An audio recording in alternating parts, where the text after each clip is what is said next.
Всем привет, дорогие друзья! Меня зовут Тажин Абахет Рахамгалиевич, мне 48 лет. Я родился в Темиртау, вырос в селе Кальпе Талдыкурганской области. Сознательные годы прошли в Алма-Ате, студенчество прошло в маленьком городке Эскишехир, это в Турции.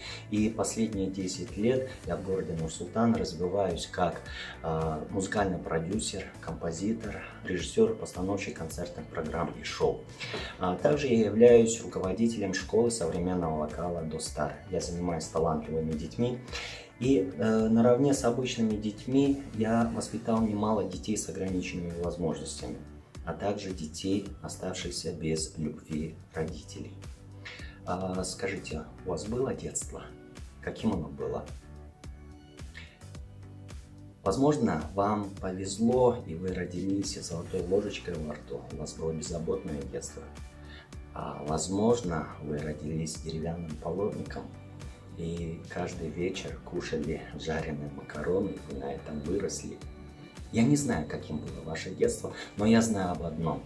В детстве вы были уникальным ребенком. Вы были талантливым ребенком. Вы были гениальным ребенком. Возможно, вы отличались вокальными данными, вы прекрасно пели. Возможно, у вас была развита пластика, и вы замечательно танцевали. А может быть, вы видели мир совершенно иначе как-то и могли отражать свое видение на бумаге яркими красками. А не вы ли мечтали о том, чтобы построить космический корабль и полететь в космос? Вы забыли об этом? Сейчас вспомнили. Но скажите, сегодня вы реализовались? Сегодня вы тот, о ком вы мечтали в детстве? Если это так, я искренне рад за вас. Я вас искренне поздравляю. Поздравляю с тем, что у вас было правильное окружение. Не имеет значения, родители, учителя, дяди, тети, друзья, они все способствовали вашему развитию, способствовали вашей гениальности. И это было правильным окружением.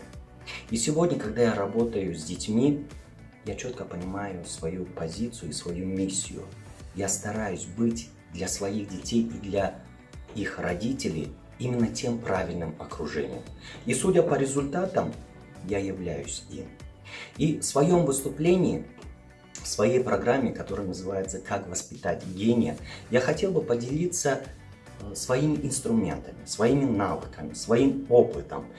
И очень хотелось бы, чтобы возле каждого ребенка было правильное окружение. А каждый ребенок, он гениален по-своему. И давайте будем учиться, как воспитывать гения. До скорых встреч, друзья!